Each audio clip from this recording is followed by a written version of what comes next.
Hit the button. Alright, Fair Economics video. Responding to Modern Mystic. He's been doing some of these, just outlining the system kind of thing. So this is labeled 1233 on his Over the Peak website, and so I've rewritten it. I'll post it somewhere below in some sort of form or another, and so you can read along if necessary. Obviously it won't be in this nice format probably, but you'll get the idea, hopefully, that I'm quoting him and changing, and what I changed I put in bold text here, and such. So we'll just start with the beginning. Loans create deposit digits. So deposit digits, he means the stuff in the banks, okay? Bank digits might be as another way to put it, but yeah. So I changed that to loans, collateralized versus uncollateralized, create deposit digits. So there's two kinds of loans. It's not as simple as just saying loans create deposit digits. It's obviously you're purchasing sometimes. You know, sometimes it's an overt purchase. The bank is basically just buying a house and kind of renting to own it to the people. So they're going to make a profit, you know, renting to own kind of thing, and that's what a mortgage is. And obviously a lot of loans like car loans and all these kind of loans are secured loans, which is quite different than uncollateralized. I promise to pay you back, I always have, except like you've never had to trust me during the Depression though, have you? So yeah, who knows. But anyway, so that's my change. Banks buy stuff with deposit digits, bonds, equities, securities, stuff. Yeah, you could put commodities, you know, you could add a few other things. I changed that to banks buy stuff, bonds, equities, with the deposit digits, including loan contracts that will create more deposit digits. So just saying that not only can they buy stuff, but they can basically buy another loan. They could just buy you into loaning money from them by giving you money, okay, and you get they get an IOU from you, where you're going to pay them back twice as much money. So they can buy more deposit digits. So when you give the person the extra money as the banker, you create what will be another deposit in some other bank somewhere, no doubt. And so yeah, they can use deposit digits to seduce people into making more deposit digits, creating more loans. Anyway, all money, forget cash, is deposit digits, and all deposit digits have bought securities. No, it's just wrong. So yeah, I had to do a lot of changes. All money, forget cash, is an IOU to or claim to stuff. So there's lots of different, all these things are money. All securities are money. All pieces of paper that claim a value are a kind of money. They don't have any intrinsic value, they're just a promissory note. So a stock is a promissory note, a bond is a promissory note. They're all money. They're all easily converted into cash. They're all transferable. They're all money. Money's just an IOU on a piece of paper. It's a piece of contract paper. Money is barter. Money is just a representation, a token, like a little tiny sheep that represents the real sheep. So just think of money as a hieroglyphics for stuff. It's the little version of the stuff. It's a claim to ownership of either someone's future labor, their house, their car, their business. It's a claim to ownership. Deposit digits can have their value insured, so I threw that in. FDIC insured, so that's, you know, this is an important subject. And deposit digits can be used, converted to buy real stuff, deeds, or other forms of money IOU. So you can convert deposit digits into other forms of money or into a solid real thing. You can actually buy a real asset. Anyway, the entire money supply is invested in stuff. So I changed that to the entire money supply is monetized stuff.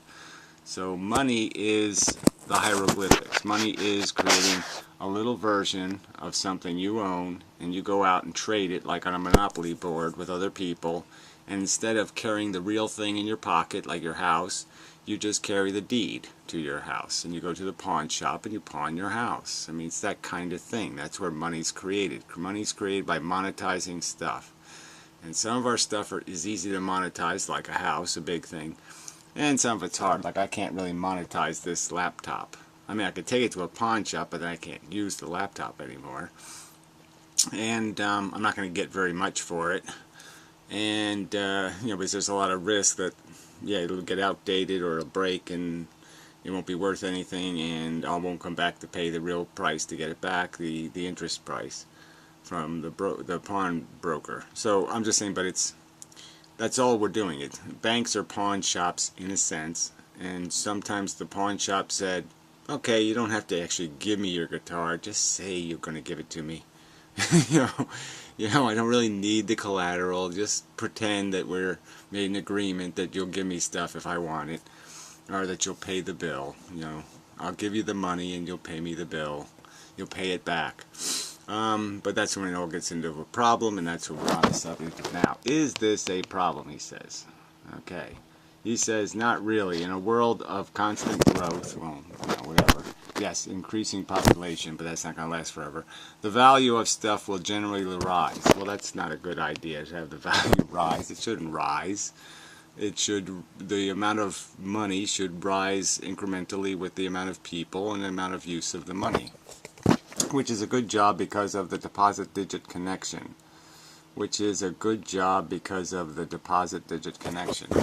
But more because the entire world's pension pots are so invested. So he brought in pensions, which are ironically kind of laughable, right? Because it's the working man, screwing the working man. The working man playing the investor game to degrade his own wages. So there's an irony in the selfishness of having pensions in the stock market. There's just a huge irony in it. It's the very mechanism that is destroying the wage base. You're paying basically people, surpluses now getting paid more than workers, and they're encouraging that very kind of inflation in the stock market, which is deflating their wages. And so, yeah, bravo, dumbasses. Anyway, so my rewrite of this, is this a problem? Yes. Debt requiring the payment of interest rent is bad. Okay? That isn't hard to do, right? Debt is not a good thing. Very bad thing. Debt is bad. Okay? Interest is paying stuff. Interest is paying stuff, so that's what you're saying, right? Mostly surplus stuff. So somebody is basically, interest is something you pay on a commodity, on a thing you owned. A claim of ownership is now being utilized in the economy in some way, and the person who claims ownership is basically renting it and claiming to be making a profit. And so it's like, instead of your silo of wheat, I've used this example, you're expecting your silo of wheat next year to be worth a silo of wheat. You're expecting it to have babies, and to have increased in value. And that expectation, that increase in value, has to come out of the working man's wages. Alright, interest is paying things, mostly surplus stuff, because only the rich can afford to pawn their life. A working man's wage for doing no work. Okay, I should put a comma there, right? Comma. Which dilutes the value of earned wages. So when you pay a tree, wages, then you're going to end up making wages worth less value, right? Because even a tree can get them. So when you start paying things more than you're paying workers, yep, you're in big trouble. And we're in big trouble. Surplus should retain its value without making claims to more value. So there's a simple argument that interest is death, and as soon as stuff is obligated to increase in value, as soon as you have the expectation that your house will increase in value, then you should have the expectation of inflation someday, because you're creating it. Your expectation of an increase in value for your stuff obliges the payment to come out of something, and it has to come out of wages, which in turn comes out of buying power, which in turn creates inflation, whether it's in a real number or just in a decline in wages. Obviously, we've had huge inflation that hasn't been recognized because the inflation has been in the degrading of the wage base relative to the stated inflation. Alright, so anyway, here's the last statement I didn't write a response to because he's so off that, you know, he's now derailed the train so much that I just have to rewrite the whole thing, so there's no point.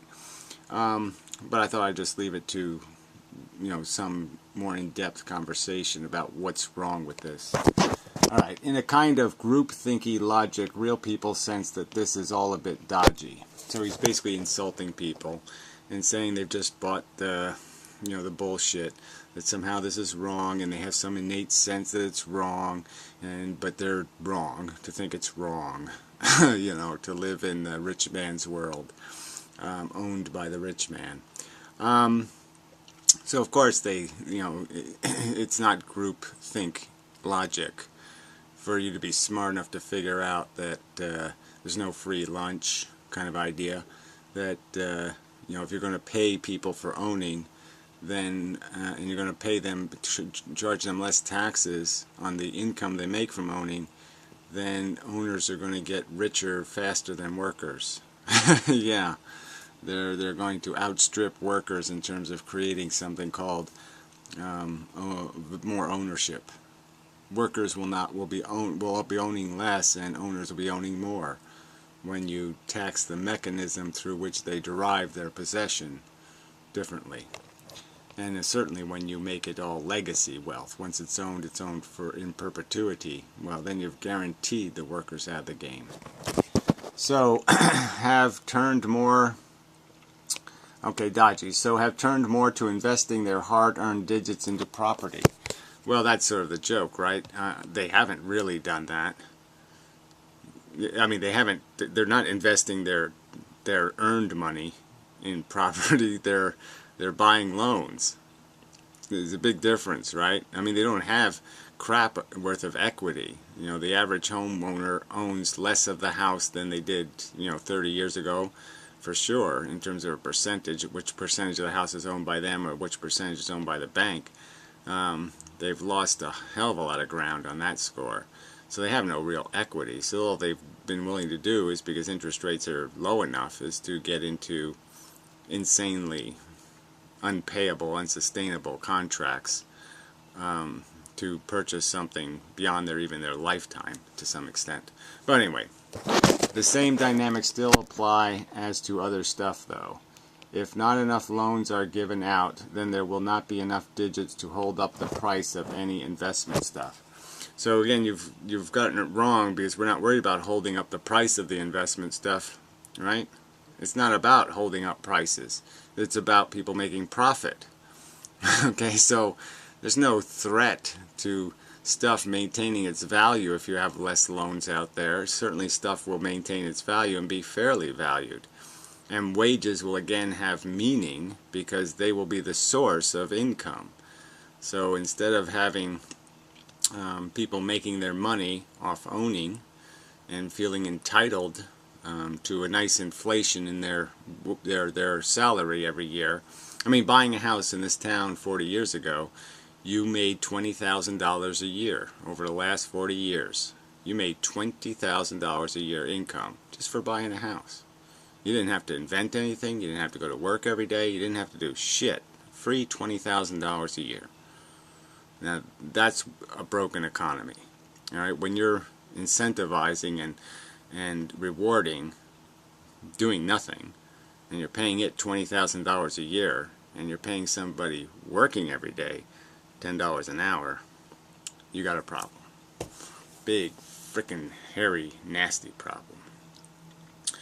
So, yeah, when monarchy falls apart, I mean, when it becomes futile enough, and you've driven everybody to desperate peach-a-day wages and lost all hope of an economy, then yes, you will have the chaos and the horror that will ensue. You know, and how exactly that what precipitates the run on the banks? There still will be a run on the bank, in the sense that everybody's going to have all these claims that have been made, all these inflated values, the inflated value of the stock market, the inflated value of housing, all this stuff's inflated. Huge balloon inflation compared to the value of a real earthly grown carrot. And that inequity in pricing of stated prices and claims means that a lot of these claims have to be destroyed because the claims are preposterous. The national debt can never be paid back, practically.